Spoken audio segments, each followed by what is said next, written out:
I want to talk about AI, because I have a lot I want to say about everything regarding it right now. Take what I'm going to say with a grain of salt, because I am not an expert on AI. I don't know how to code it, I don't know all of its intricacies, I'm just trying to get my thoughts out on it and start a conversation. This has to be prefaced before getting into the more deep stuff, but what we're calling AI isn't actually AI. Correct me if I'm wrong, but what we got going right now are generative learning algorithms, not actual artificial intelligence. From what I know, it's basically just scooping up data and using it the same way we've been doing, but in a different way. This can allow it to evolve into something entirely different, but that's all dependent on how it evolves. Currently though, it's not being used in the right way, which has caused a lot of problems. The most talked about problem involving AI is its implications on art. Artists hate AI, and who can blame them? The AI models are being trained off their work without their permission, while the creators make bank off of it and companies use it to replace them. I'd be pissed too. I'm surprised a class action lawsuit hasn't happened yet, honestly. Oh hey, would you look at that? AI in the art space is seen as mass plagiarism. It's pretty obvious when you stop to think about it. These early AI art programs didn't ask every artist they could find on the internet if they could use their art. John Lamb, an artist that's worked on multiple different projects and works at Riot Games, leaked an alleged Google spreadsheet that contained a bunch of info on Midjourney's data. Most importantly, it contained artists that were used or going to be used in Midjourney's training. This document had around 16,000 to 20,000 artist names listed, with an overwhelming majority of them not giving permission. A few Discord messages came with the leak, showing David Holes, the founder of Midjourney, talking directly about the spreadsheet. This is all alleged until proven in court, obviously. It looks like all of this will be included, because along with everything, John Lamb also showed a video of him scrolling through a PDF of artist names, with the court case number at the top of the pages. This info could be damning evidence against Midjourney, or it could be disproven in court. To me though, it doesn't look good for Midjourney, because even though there's no way for me to definitively prove the spreadsheet is theirs, they still have the Discord messages talking about the spreadsheet with accurate number estimates up. The spreadsheet got taken down immediately after getting leaked.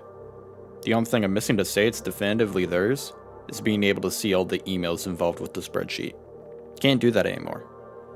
It's basically the Diddy put a hit on Tupac situation. Everything is there except the final piece. Back in 2022, artists saw the first signs of AI entering their space. Someone submitted AI art into a contest and won first place. This became extremely controversial at the time for obvious reasons. Jason Allen submitted Theatre d'Opera Spatial, an AI art piece made by Midjourney, into the Colorado State Fair. This had massive implications when the story first broke, and still does have massive implications. Artists were pissed. Their worries about AI were coming true. Jason would speak about this, telling artists to direct their anger at the people using the AI instead of the AI itself. The ethics isn't the technology, it's in the people. He's right about that. As we've seen and are gonna see later, that's completely true. He then follows this up with, "Art is dead, dude. It's over. AI won, humans lost." This dude is kind of an asshole for that. Now, I don't want to discredit the tone of this quote, it could be a warning, but given his actions, I know that's not true. After he won, he founded Art Incarnate, a company solely based on selling AI art. When the Colorado State Fair announced they're changing the rules, requiring people to disclose that they used AI, he called it a discriminatory mark. When the US Copyright Office refused to let him copyright the picture that got him first place in the state fair, he decided to sue them. Even before all this, he himself said he submitted it to show how great AI art is, not as a warning. So when he says art is dead and AI won, humans lost, it's clear he's just a sore winner. When the time came to back up this statement the next year, he couldn't even get top 3. First and second spot went to artists who didn't use AI. Third place did go to someone who used AI, but that's not really that surprising, since a third of the pieces submitted were AI. Maybe it's because art isn't actually dead and AI lost. Maybe it's because he's just not as good as making prompts as everyone else. Or maybe it's because when everyone submits pieces that look exactly like his, it's no longer special. It's probably all of those things, let's be honest. Art Incarnate shows the end goal of what Jason is trying to achieve. Look at these prices for printing AI art onto canvases. Pricing things as low as $100 and as high as $100,000. That's insane. The one-of-a-kind $100,000 framed version of Grande Finale is just a print. It's a more expensive print because it's supposed to be textured to pop out, but who the fuck is gonna pay $100,000 for that? Maybe it's the history of the item? Does being at a state fair warrant that kind of price? I don't think so. He's also got a book available for pre-order. It's only priced from $65 to $250. Everything is so expensive on here that I wouldn't be surprised if he barely sold anything. Why should you buy it though? By pre-ordering unprompted, you're directly supporting Jason's ongoing legal battle for copyright recognition. There it is. The reason to buy it and the $700 fundraiser print, and probably everything else, is to help pay for his lawsuit against the US Copyright Office. Yeah, he's suing them because they wouldn't let him copyright the piece that won him the state fair. Why? Because all he did was write the prompt and do some Photoshop touch-ups. This lawsuit is kinda funny, because it basically reads off like, "I spent a lot of time on this, so I should have copyright over it."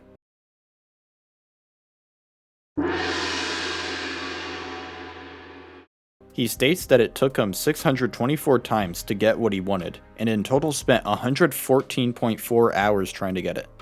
That's wild. He didn't even get what he wanted.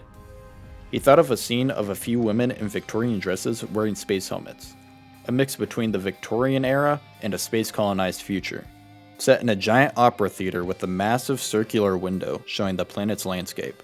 Every seat in the theater taken. What did he get? 3 women standing, one with a ball of flesh for a head, detached from the body. The dress looks like a hovering curtain. One is looking out the window with something going on with her hands, and one wearing a giant kimono. They aren't wearing space helmets. There's no crowd or theater. The planet's landscape is melted with the window, so it enters the room. And everything looks melted. This isn't what he originally thought of. It constantly states how Jason had a very specific and artistic vision for what he wanted, and used AI to achieve it. How he had to make decisions on lighting and shadows, grain, depth of field, clarity, perspective, and background. He worked over 114 hours on this piece, all for it to be denied copyright. His entire argument hinges on this. The reason he claims he was denied is because they're biased against AI. They're fine with copywriting AI work as long as you're able to recreate it into a drawing or painting. They're fine with people using tech to help them make art digitally, but not using AI. I'm not an expert on the law, I'm not a judge or a lawyer, so this is all my opinion, but Jason's argument barely holds up in my eyes. It falls even harder when he does things like comparing himself to a movie director, but he's using Midjourney instead. He even implies it's harder to do than being a director, by pointing out how the Guinness Book of World Records most takes for one scene with dialogue is 148, and how that's nothing compared to 624. I shouldn't need to point this out, but there's a lot more that goes into being a director than writing a prompt for Midjourney. He says a copyright examiner wouldn't be able to tell the difference between AI and real art. It was extremely easy to tell at the time. One's melted and one isn't. Now, maybe not. AI has evolved a lot from where it was in 2022. When he sued though, it was extremely easy to tell. He even throws around that the examiner might have denied him because of the controversy about him winning at the state fair. He implies the examiners are just old. He uses the word assist 18 times to describe AI art programs, not only in general, but to describe how he used it. If anything, he was the one that assisted the AI, since it did the overwhelming amount of work on the piece. He contradicts himself multiple times too.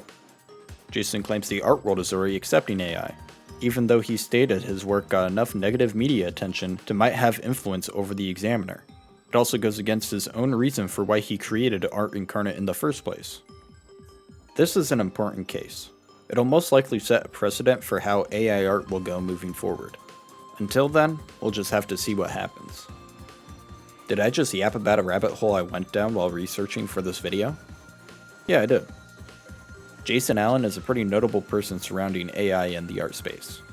He's the first person to win an art prize for using AI, and launched a case that could change a lot regarding AI art. We've been seeing AI art kinda just invade all aspects of the art world for a while now. First it was stealing artists' work without permission. Then it was taking over art contests. Now it's replacing artists in the market. Jason was kinda right about one thing I critiqued him on in his lawsuit, even though it's still mostly a contradiction. Companies have been accepting AI, and it's being used as a way to replace actual artists. Marvel used AI art for the intro of the Secret Invasion show. DeviantArt has their own AI generator called DreamUp. And BO6 is filled with AI art. And I mean a lot of AI art. This zombie Santa has 6 fingers. His other hand is a mitten, but there's an exposed second thumb. The teeth don't make any sense. Up to 4 rows on the bottom, and the super long and skinny tooth on the top. The background on the right is also melted. This hand holding gobblegums has 7 fingers. This hot dog bun has 4 sesame seeds on it. And this hot dog is a banana. This fly has 3 eyes, 1 wing, and 5 legs. 4 legs on the right, and 1 attached to its ass. The shadow also gives it a dick. This guy is simultaneously facing forward and backwards. His right shoulder is on his chest.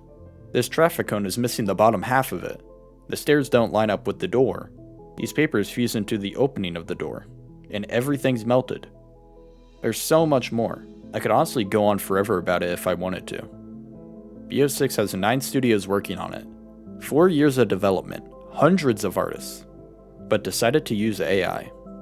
And there's more involved with BO6 and AI that doesn't even involve the art, but that's for later. But corporations in general have become obsessed with integrating AI into everything they can, including art. The threat of AI is a double-edged sword. People find it important to call out when others use it. People can also be wrong. It's become a big problem from what I've seen of people accusing artists of using AI. This isn't anything new. It's been happening since AI art programs came out. People make mistakes in their art. I remember hands being one of the hardest things to draw. People sometimes get anatomy wrong when drawing. Because the AI is also bad at making these things too, real people's art gets called into question. If your art is too good, it gets called into question. If your style is too close to AI, it gets called into question. Unless you record yourself making the art, or it's done on a piece of paper or canvas, you're getting questioned. This probably discourages a lot of people from doing or posting their art. There were people who got discouraged from PewDiePie starting to draw. I think AI would do the same thing. I don't think this is going to go away anytime soon though, because the better AI gets at replicating artists, the more artists will be accused of using AI art. The only way for people to protect themselves from the allegations of using AI art is just to record yourself drawing it. That's really the only thing you can do for right now. I miss when art wasn't refined and wasn't taking people's jobs. It kind of had its own style that looked like if Venom puked on a canvas, and it somehow made a picture. And I know how ironic that is to say. I just spent all this time showing how it plagiarizes artists, but when its data pool was significantly smaller and it couldn't figure out anything, it was at least somewhat unique. I haven't seen anyone have the same style as those early Midjourney images. If they did, then they've probably changed it so that their art isn't called AI. Back when AI was just this cool piece of tech, we had anomalies like Loeb, and we could see how it visualizes song lyrics. It had some cool things going on. Go watch The Disturbing Art of AI by Nexpo to see what I'm talking about. While AI will never be as good as real artists, it was fun to play around with for a bit. But then it stopped being this cool piece of tech and started being a tool to replace artists in the workspace, over the span of like a year and a half. It got used by annoying NFT tech bros on Twitter to declare, "Art has been democratized!" because they have a computer to half-ass it for them in 15 seconds, instead of putting in the effort to do it themselves. And can we talk about these type of guys real quick? Because they're really fucking annoying. Art is already democratized. That's why you can't escape artists anywhere you go on the internet. Or even outside. Nobody's gatekeeping them from trying to make art. They just don't want to put in the time to try. No matter what they're told, they're not gonna listen. They never do. Which is why they keep falling for crypto and NFT scams, despite having seamlessly an infinite supply of examples to show them why they shouldn't. They'll keep making their AI children's picture books with AI art that only makes $80, because there's a better picture book right next to it made by real people. Everybody knows they like creativity. That's why they do what they do. Maybe they could ask ChatGPT to fill out their McDonald's application. I have mixed feelings with people using AI in the art space. If they're using it for ideas or something simple like that, then who cares? If they're using it to do the heavy lifting or everything entirely, get the fuck out and don't come back until you can pick up a pencil. I don't know how people even feel accomplished using AI like that at all. All you do is type a bit and you get a picture. There's no accomplishment in doing that. Elden Ring was so enjoyable to me because of how you have to put in the work if you want to succeed. I was dog shit when I first played it, but I got much better after taking the time to learn. If I just stopped playing after losing to the Tree Sentinel a few times, then watched a YouTube video of someone else beating the game, did I really beat it? The answer is no.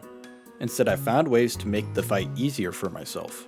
In that same sitting, I was able to beat him because I took the time to learn. I learned even more and was able to beat the game. One of the best games ever. Was this an excuse to talk about Elden Ring? Yes. My overall point is, though, actually take the time to learn a new skill. Obviously, it's going to be a lot harder and time consuming than learning how to play a Souls game, but it's the same fundamentals. If you do it though, it will pay off, and it's a lot more accomplishing than using AI as a shortcut. AI should be a tool to help you do things, not do it for you. And yeah, there are ethical dilemmas with using AI art. I wouldn't use it for learning how to draw or paint. It still gets a lot wrong. It's a lot safer to learn from people and reference images that aren't AI if you want to improve. I'd also not use it because it's just kind of disrespectful to the artists who had their work stolen to train it. The way AI art is right now, I in good conscience wouldn't use it, or recommend using it to anyone else. That could change with time, or it could get worse, who knows. All I can really say is don't use it as a shortcut. Artists aren't the only ones getting replaced in the workforce. AI is out for everyone. There's AI to replace everyone, except for CEOs conveniently. Photographers and filmmakers are facing the same problems as artists. The same AI image generators that are being used to replace artists are also being used to replace them. The stock image and video industry has been hit bad with this. Shutterstock has their own AI image generator so that you can make your own stock photos. I don't know why they'd bother doing that when there's plenty of stock photos on their stock photo website. Adobe also has the same thing going on. They've got Adobe Firefly, which has been integrated into all of their products. It's supposed to be an ethical AI image generator, but it still does the same thing. I can't lie, it's got a lot of use. It can be used to add things in specific places on Photoshop or expand a part of an image. It's more useful than other AI image generators, but it's not ethical at all. It can and probably has been used to avoid using a real stock photo.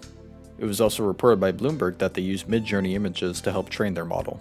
It's ironic for them to advertise it as being ethically better than Midjourney, but using Midjourney to train it.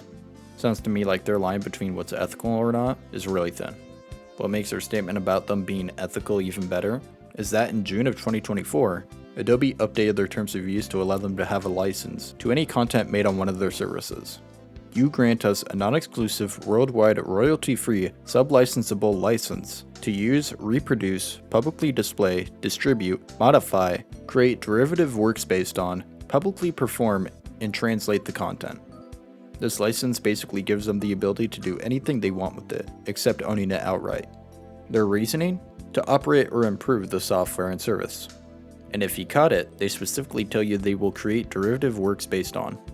To me, that reads they're going to take your work and use it to train their AI, because that's what they're focused on. And AI makes derivative work based off of a ton of other people's work mixed in. This obviously didn't go over well with everyone, and it was changed to remove all of that, with a message saying, your content is your content. You own it, we don't. Their license now only lets them store your work in their cloud system when you use it, and they specifically say it won't let them train their AI off of it. For them to continue calling their AI ethical after all of this is insane to me. AI is also being used in Hollywood. Probably the most blatant we've seen it be used is when Disney used it to make the Secret Invasion intro. They haven't tried it again as of writing this.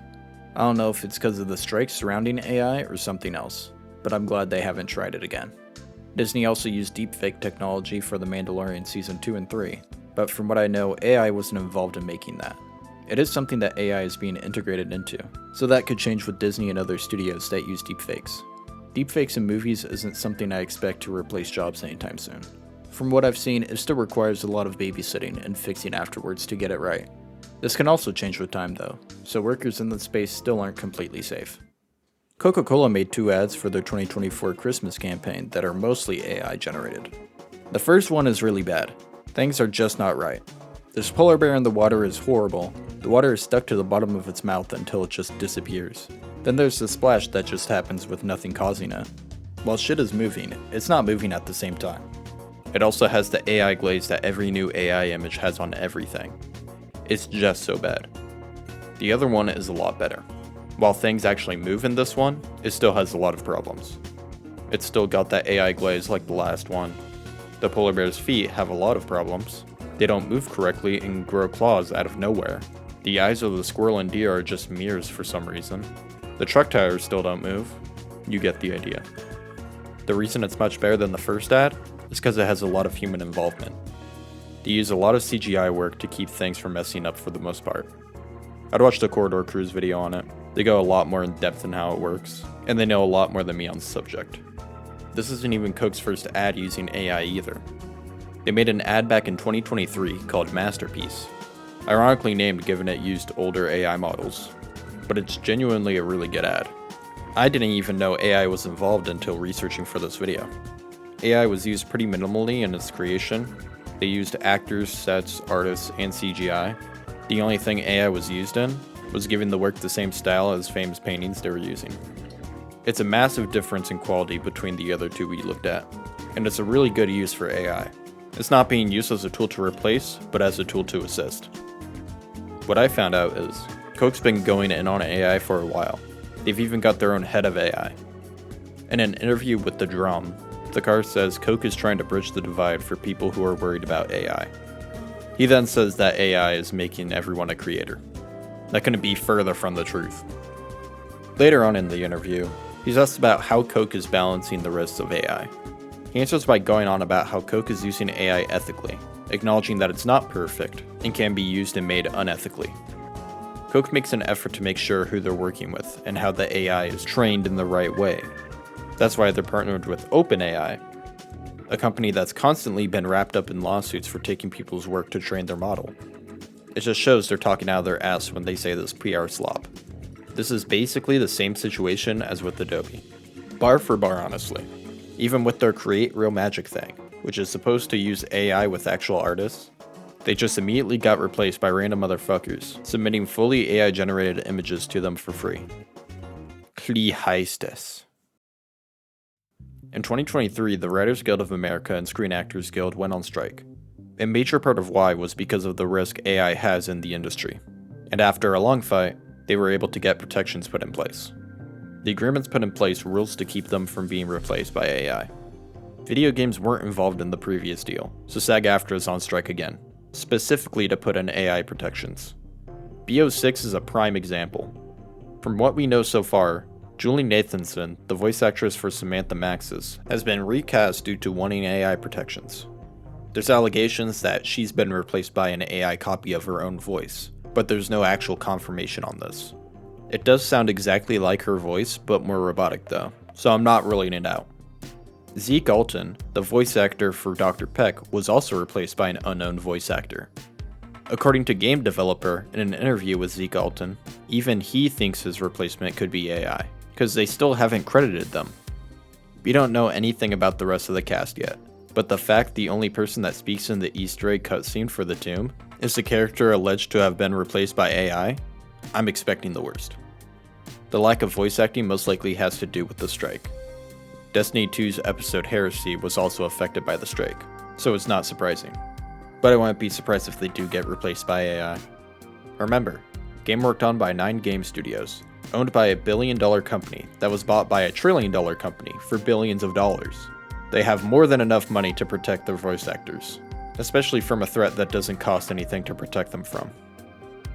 Fiverr is also heavily involved in AI. Instead, they want to be a middleman for people who want to make money off using AI. I love how people are charging upwards of $300 for using Midjourney. The cheapest I've seen is $15. Midjourney itself costs less than that for a whole month. The same goes for AI voices.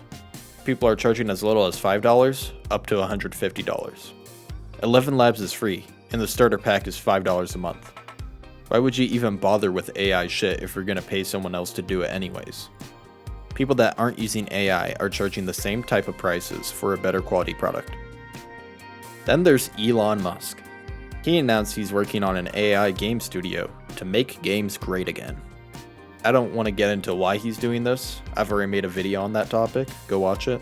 But does this really help anything?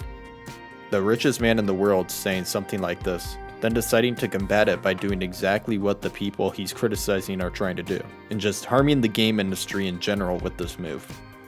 He's just gonna create the Cybertruck of games with this too. You can find a ton of videos where people have lost their jobs to AI. This guy lost his freelance writing job to AI. This guy lost his graphic design job to AI. This guy lost his copyright job to AI. You can find countless videos of people talking about the same thing. This isn't something that's going to happen in 5 to 10 years. It's already happening. We're seeing it every day, everywhere. This isn't going to go away. This will only get worse until companies are forced to, through law, or have a change of heart. Which, come on. We all know that shit's not happening. But probably the worst of this is how this is happening on YouTube itself. Content farms have been a plague on YouTube since they created AdSense. But AI is revolutionizing this shit. I know Critical has already talked about this, but it's too funny not to cover. These AI America's Got Talent content farms are fucking wild. I don't even understand them, because a lot of them only upload shorts. From what I know, you get significantly less money from shorts, like a fraction of what a normal video would make. These videos are weird though, and a lot of them have this obsession with Jesus, and people eat it up. It's like a Facebook comment section in here. I lost brain cells watching this. Hi, Bungbop here. Today I'm going to explain what AI movie and show recap channels are. Spoilers ahead. Watch out and take care. These channels are eating good sadly. They already didn't have to do as much as the normal channel, since their content is taking the spark notes of an episode or movie, then using a text-to-speech voice to read it out. With AI, they can use AI to get a better summary of whatever episode or movie, then use AI for the voice if they want to. A lot still just use text-to-speech. Then get AI to make a thumbnail and title. Only thing not AI is the editing. I'm pretty sure a lot of them are ran by the same people too, because they love using the same intros with the "watch out" and "take care" lines so much. Unless they're copying each other, which is also plausible. These channels get views too. I don't know why. They don't add anything to the media they're talking about, and they're just not entertaining. These videos don't do what they're recapping justice at all. It's infinitely better if you watch the show or movie yourself. The true crime genre holds itself on being true, so why the fuck are there fake AI true crime videos? This is something a lot more channels are talking about now, but I want to include it here. Because why do people feel the need to make AI slop that has zero substance, full of misinformation, and call it true like you can't just look up the names or even the town involved and see it's all fake? There is no Ashford, Virginia. And there is no priest named Daniel McKinnon that hired a hitman to murder a Maria Grayson. If there is, the only people who've covered this story are AI true crime content farms that take the exact same story and read it out with a different voice. There's 5 duplicates of this video. Same everything, except for one which just summarizes it. Everything else is the same besides that. There's probably so many more examples just like this. I don't know if it's just me, but we shouldn't be having bullshit stories help make the true crime genre ass. They already have to deal with people doing mukbangs and makeup while telling them about some of the most gruesome things humans have done. Pick a struggle. AI cat stories are a fucking fever dream. These are about as stupid as the America's Got Talent content farms. I really don't know how to describe them. They're like Darman stories, but everything is made by AI. At least the one that I watched was. I don't want to put myself through any more of that to see if they have anything different. They clearly do though, because these get dark. These have to be infants with an iPad in front of them that are watching this shit. There's no way anyone over 6 is watching these. AI image generators like Midjourney and DALL-E have restrictions put in place to prevent disgusting content from being made using their AI. But even with these restrictions, there's still these Elsa Gate type videos being made with these AI cat videos. Constant gory pregnancy, abuse, car crash, and parasite videos. The same gross shit Elsa Gate was known for. I'm not surprised though. They still haven't done anything about the Poppy Playtime, Squid Game, Amazing Digital Circus content farms that have been around and called out for years. Plagiarism content farms that use AI are on the rise. I first heard about this from the South Park YouTuber that's been lying to you, and this South Park YouTuber is so much worse than we thought, by Blooms. And while I'm not referring to the deep dive into Sarah Gartman, it put me onto the content farms that just straight up plagiarize other channels using AI. The way they do this is by taking the transcript of a video, then use AI to change it up a bit. They use AI to do the voice work, or if they're feeling special, they hire someone to make it harder to point out they're using AI. Then they do the same with the thumbnail. Either use AI or hire someone, or just copy like the script.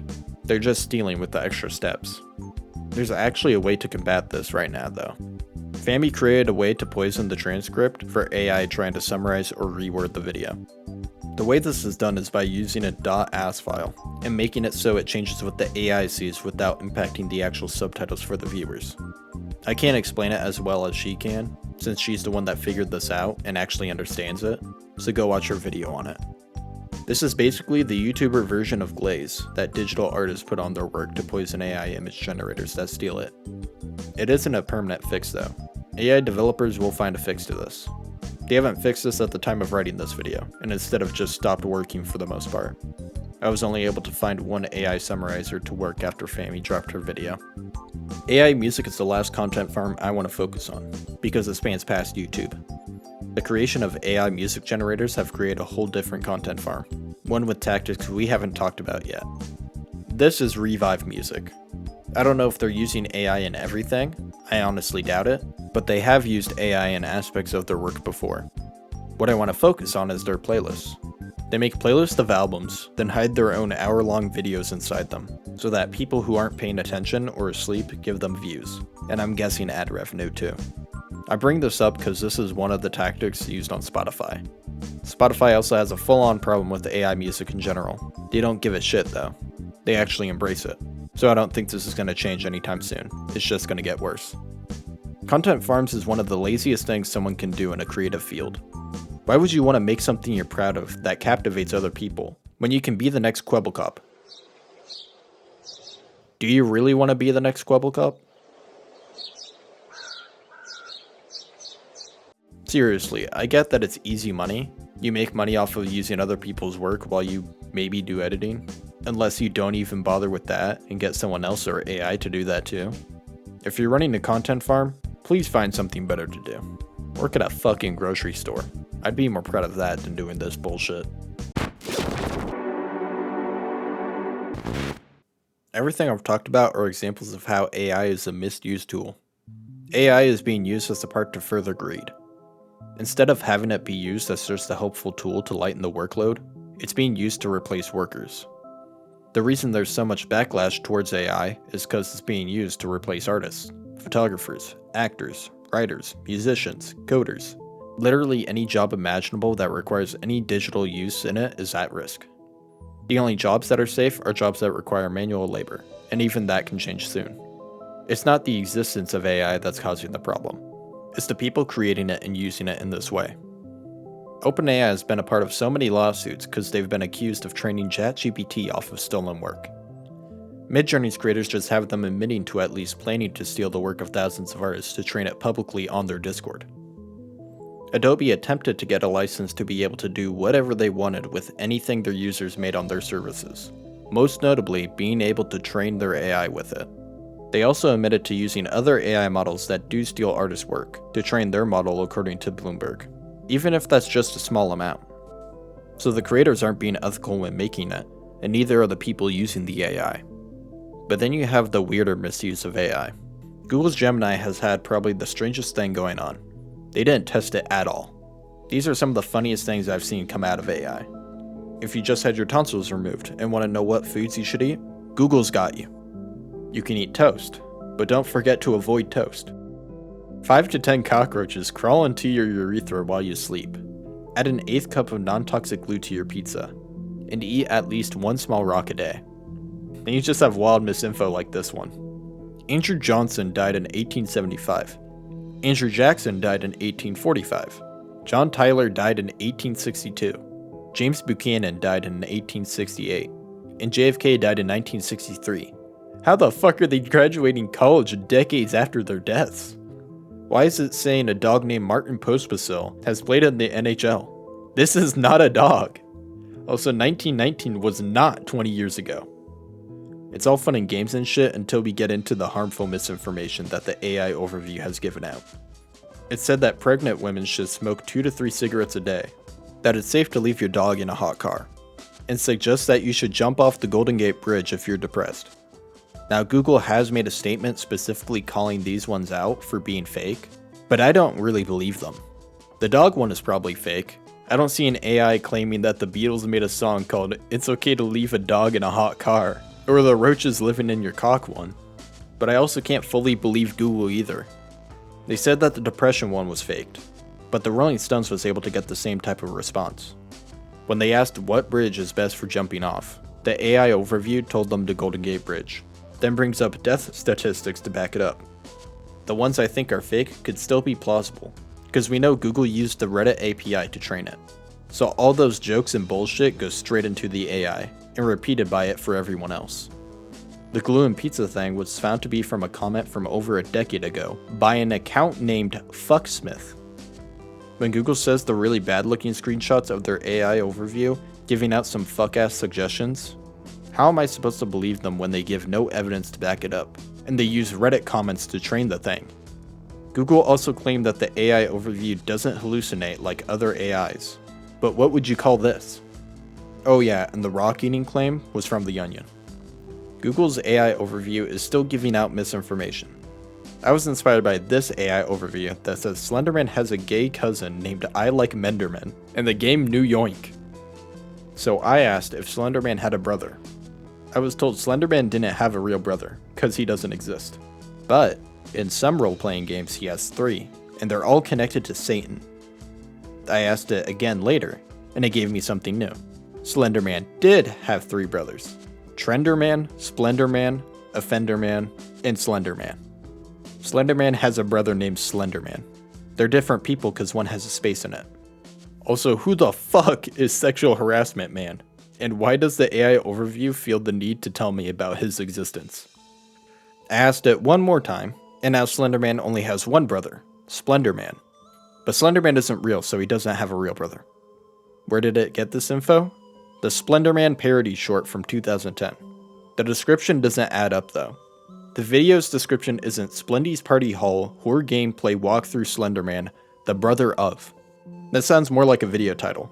And it is. It's a video by Belum Radpie 100. So I asked it one more time. For real this time. And now I know where Slenderman is from. He's from Belum Radpie 100's video.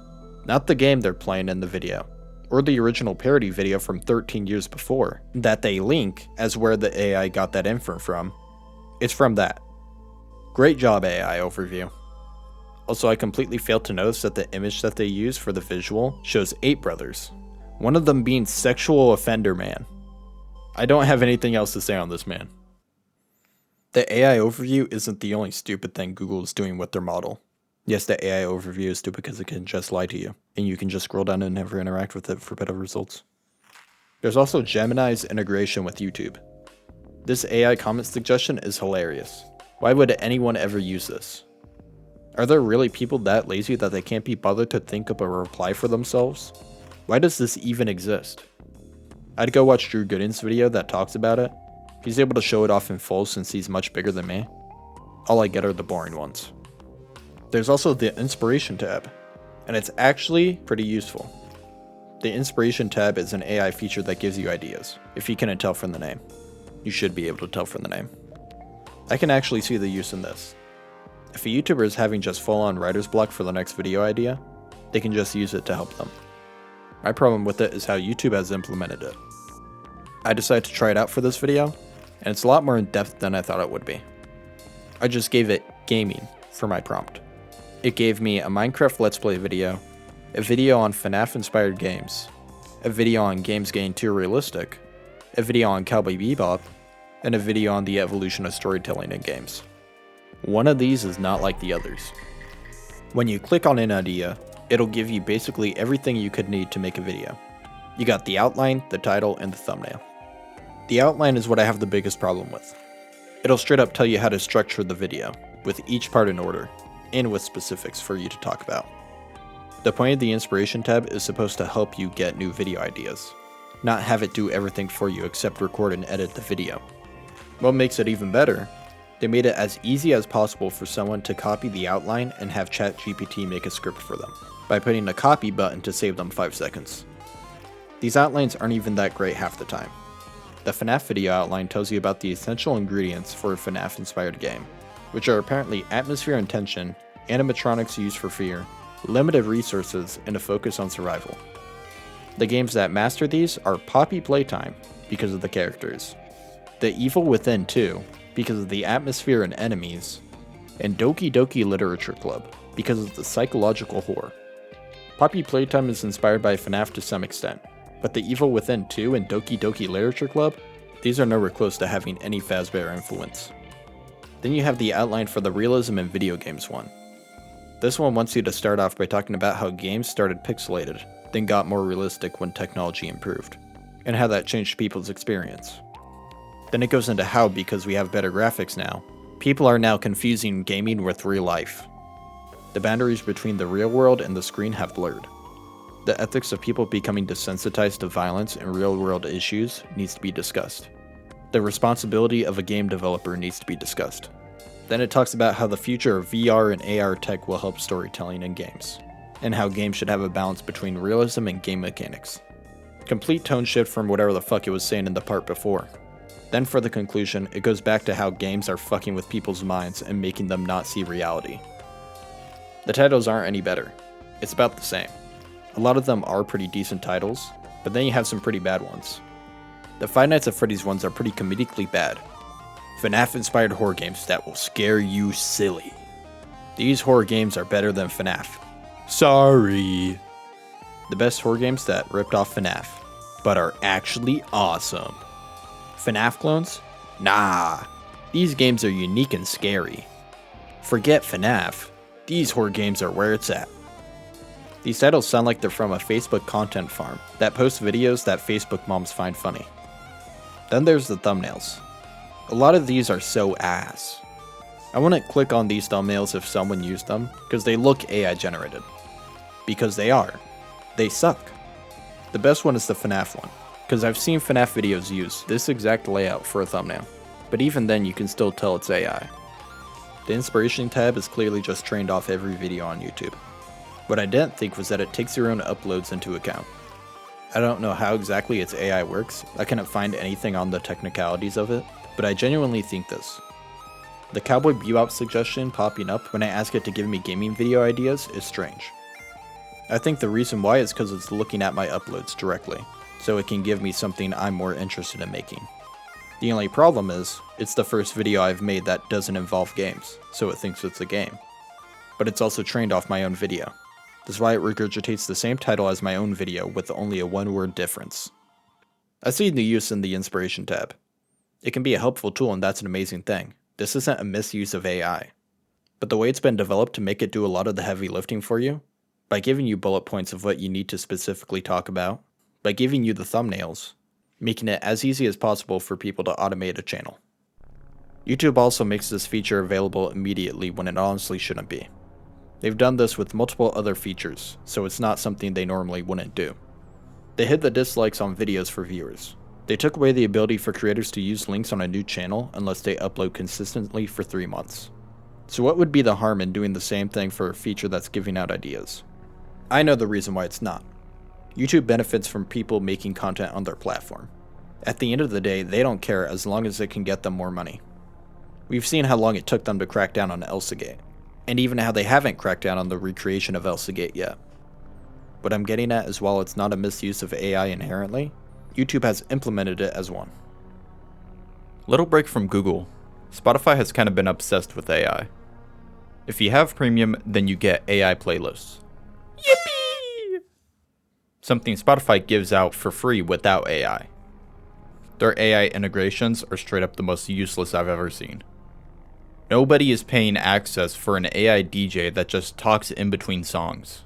And the playlist it's in is just a daily mix you get for free. Then there's Spotify Rap that's just been accused of using AI to make, which is totally believable. Like, what the fuck are these genre names? Google's advertisements for Gemini show exactly how they want the AI to be used. Almost every Gemini ad has to include it telling you what to say, or what to do when interacting with other people. It's mostly played off as a joke, but why advertise it like that? It makes me want to use it less if all it's gonna do is make me sound like an idiot. Also, this isn't really a joke. They made an ad about a dad writing a letter to Sydney McLaughlin Levrone, the world record holder for 400-meter hurdles, with help from his daughter, the person he's writing it for. The dad uses Gemini to write the letter for him, and it's supposed to be inspirational. Instead of writing something his daughter wanted help with to express her feelings to her idol, he can't be bothered enough and needs AI to do it for him. This is how Google wants you to use their AI model. Do everything for you so that you can spend more time doing nothing. This leads into what the internet could look like.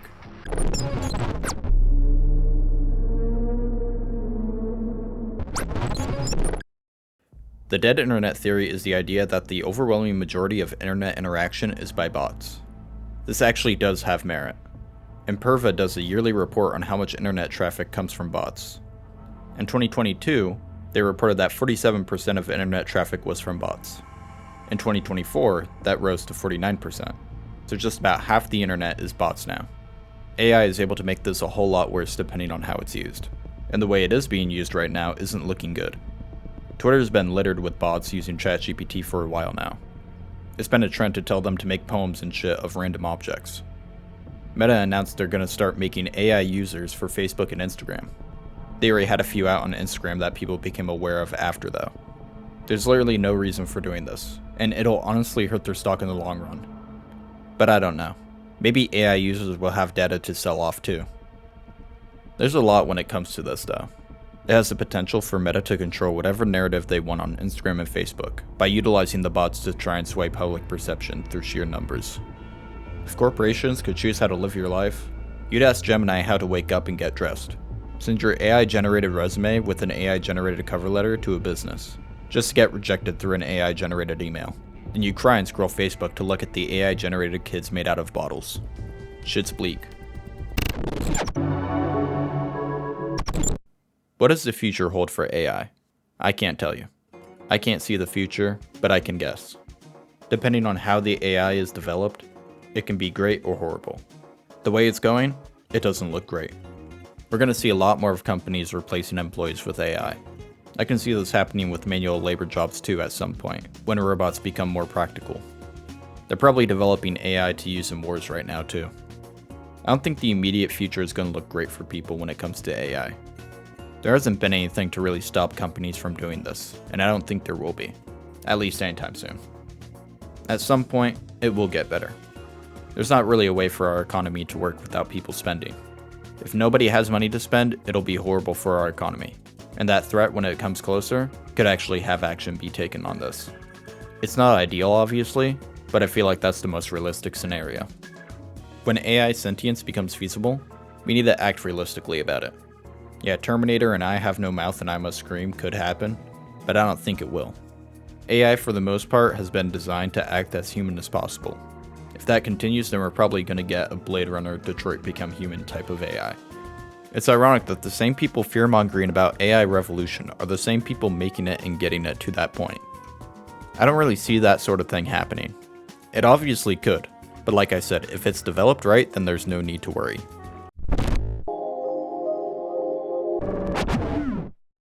AI right now is a serious topic that needs to be looked at by everyday people a lot more closely. The way it's being used by all these corporations isn't going to help us. Their main goal is to chase the dollar by any means necessary. If they can get AI good enough to replace everyone in the company, then you know they're going to do that. We're seeing the first steps of this now with all the videos of people losing their jobs, because the company chose AI over a human worker solely to save a bit of money. They don't care if the quality is lowered as a result. The only thing that matters is their wallet. We're seeing people cut corners in every creative industry too. Seeing people use AI instead of the camera on their phone, the pencil on their desk, or even the words they want to say is embarrassing. We have the capacity to learn things. Yeah, it takes time, but it's 100% possible to do. If you want to learn something, then actually do it. If you want to be an artist, then start drawing. If you want to be a musician, then start playing. If you want to do anything, just fucking do it. I know I'm one to talk. I've wanted to get into so much, but I've been slacking on starting them. But this channel wouldn't exist if I did that exact same thing with making videos. I know AI is an easy way out, you get to save some time, but you won't actually learn the skills you want to have if you take the easy way out. Don't give in to tech bros on Twitter. They pay to suck off guys they've never met before.